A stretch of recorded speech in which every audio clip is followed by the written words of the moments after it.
Salutations à vous qui êtes en train de regarder cette nouvelle séquence. La sphère de la philosophie quotidienne est heureuse de vous rejoindre. Aujourd'hui, l'intérêt est porté sur une question pertinente et voire même cruciale pour tout apprenti philosophe.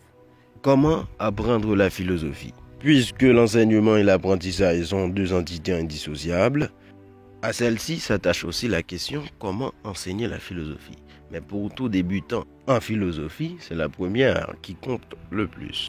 L'enseignement de la philosophie à l'école devrait permettre à l'apprenant l'exercice libre de sa pensée, à travers le programme qui lui montrerait comment faire. Donc, apprendre à penser serait pour l'élève une stricte formation de son jugement afin qu'il puisse comprendre l'existence, le monde et l'homme, lui-même et autrui, comme un tout tricoté ensemble.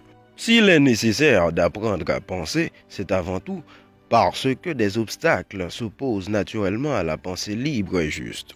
En ce sens, les contenus philosophiques doivent servir à l'élève des modèles de pensée desquels il doit s'inspirer pour construire sa propre pensée. Ici, il faut que les professeurs soient libres de dispenser le cours selon le rythme d'apprentissage des élèves jusqu'à ce qu'ils soient capables de penser par eux-mêmes. Comme a dit Gaston Bachelard, quand il s'agit des expériences conseillées ou construites par la raison, l'ordre est une vérité et le désordre est une erreur.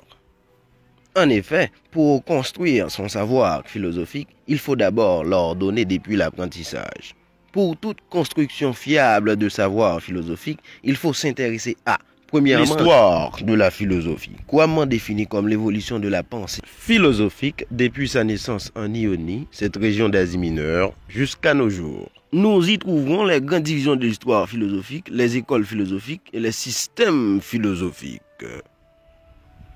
En combien de périodes se divise l'histoire de la philosophie? L'histoire de la philosophie, comme l'histoire générale, comprend 5 périodes. Premièrement, la philosophie ancienne ou antique. Deuxièmement, la philosophie du Moyen-Âge. Troisièmement, la philosophie de la Renaissance. Quatrièmement, la philosophie moderne. Et en tout dernier lieu, la philosophie contemporaine. Comme nous venons de l'affirmer, l'histoire de la philosophie suit la progression de l'histoire générale. Mais il y a 3 grandes périodes, l'Antiquité, le Moyen-Âge et la Renaissance, et le temps moderne. Prenons d'abord la philosophie de l'Antiquité, dite ancienne ou antique. Elle comprend 3 périodes. Une période présocratique, une période de Socrate à l'ère chrétienne, une période de l'ère chrétienne au Moyen-Âge. Pour la période qui précède Socrate, l'objet de la philosophie était la nature. C'est pourquoi on considérait les philosophes comme des physiciens. Grâce à des réponses provisoires, on essayait de découvrir la substance et l'origine des choses. Toujours dans la philosophie ancienne, la période socratique.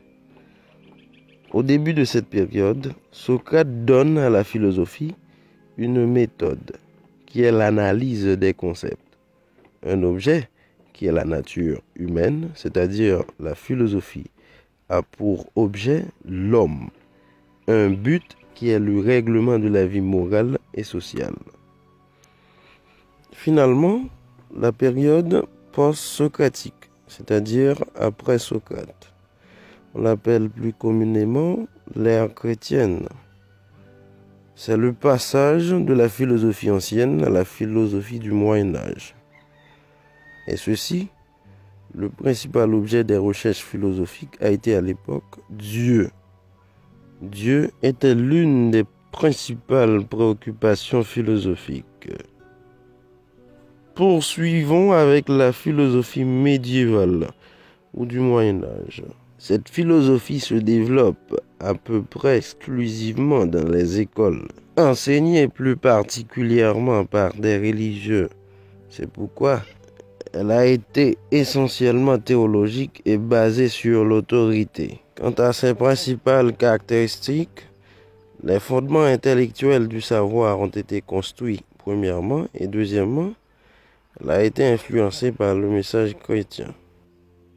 La 3e période de l'histoire de la philosophie est celle de la Renaissance, qui se base surtout sur une reconsidération de l'époque antique pour rejeter certaines bases de la philosophie médiévale ou scolastique. On dit philosophie médiévale ou scolastique. Maintenant, la quatrième période, la philosophie moderne, qui a pour père fondateur Bacon et Descartes. Ces deux grands philosophes ont donné à la philosophie de la modernité une liberté sans précédent, en lui attribuant deux méthodes. Une méthode dite expérimentale et une méthode dite rationnelle. Comme caractéristique, cette philosophie a permis la création de la philosophie politique, qui est une science qui s'occupe de l'homme tel qu'il est et non tel qu'il devrait être. Deuxièmement, la science a joué un rôle capital dans cette période. Finalement, la philosophie contemporaine, qui part de 1900 à nos jours, généralement. Celle-ci a germé des semences d'Emmanuel Kant. Il est considéré comme le pionnier de cette période parce qu'il a élaboré une théorie sur la connaissance basée sur les catégories de l'entendement et particulièrement sur les jugements synthétiques a priori. Les philosophes contemporains veulent plus précisément se libérer du savoir des anciens en testant les limites de validité de leurs réflexions. Ainsi, en jugeant les choses par eux-mêmes, ils envisagent la séparation de la philosophie et de la religion, la contestation de la tradition philosophique, le rôle majeur de la science et finalement la politique au cœur de la philosophie. La deuxième facette à étudier concerne les écoles philosophiques. Qu'est-ce qu'une école philosophique? Pour qu'il y ait d'école philosophique, il faut qu'il y ait un système, une doctrine ou un courant de pensée philosophique. Elles sont généralement classées en 4 grandes catégories. D'abord, les écoles de l'Antiquité. La première école de l'Antiquité s'appelle l'école ionienne, dont les philosophes sont Thalès, Anaximène, Anaximandre et Héraclite. Puisque la philosophie antique se révèle comme un art de vivre, les écoles de l'Antiquité offraient bien d'autres choses à leurs disciples qu'une appréhension intellectuelle du monde. Ensuite, nous trouvons les écoles médiévales ou du Moyen Âge. Puisque les philosophes du Moyen Âge avaient tous reçu une formation en théologie, ils tentaient parfois de concilier les enseignements de la Bible avec les écrits des philosophes antiques. Troisièmement, les écoles modernes. Elles ont pour but d'amener ses disciples à une réflexion autonome sur des problématiques de philosophie morale et politique d'actualité. D'ailleurs, toutes les écoles philosophiques permettent à ses disciples de réfléchir sur des problématiques diverses. En fait, les interrogations philosophiques doivent tourner autour d'un système, une doctrine. Quatrièmement, les religions ont été d'ores et déjà considérées comme des écoles de philosophie, appelées écoles de philosophie religieuse. Normalement, elles traitent une question ou une problématique métaphysique qui est Dieu.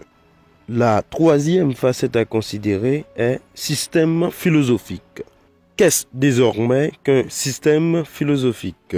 Un système philosophique est un ensemble d'idées organisées par plusieurs philosophes. On les appelle aussi des courants de pensée philosophique ou doctrines.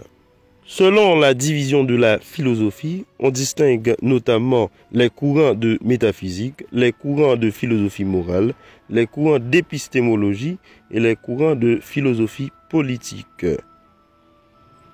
Premièrement, les courants de métaphysique essaient de répondre aux questions métaphysiques, comme qu'est-ce que l'être?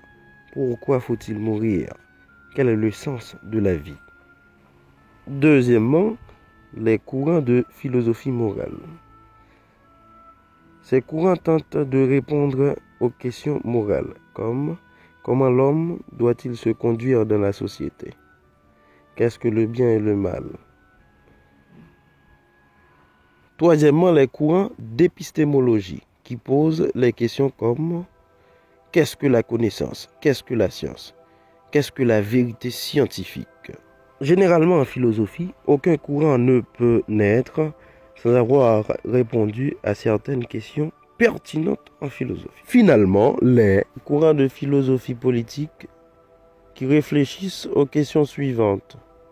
Quelle est la forme idéale de gouvernement? Quel est le meilleur système économique? Comment l'homme vivait-il avant l'avènement de l'État?